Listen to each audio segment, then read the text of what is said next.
Hi, it's Steve. Today we'd like to show you how to change the door bellows clamp on your front load washer.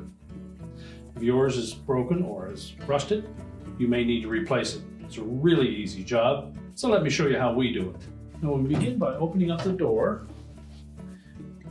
If your old clamp is still in place, you'll need to remove that first.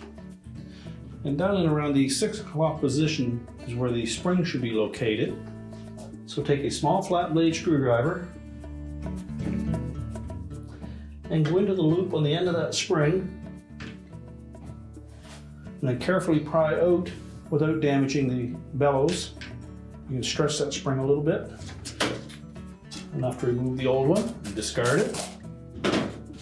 And next we'll take that new spring clamp.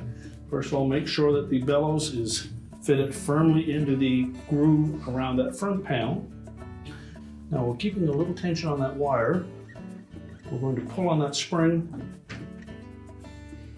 just to stretch it. And then we can roll the rest of that wire down into the groove.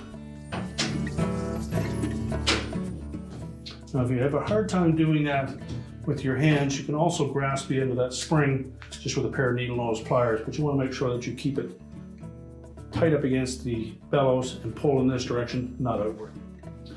Once you have it lined up, we're ready to close the door, and your repair is complete.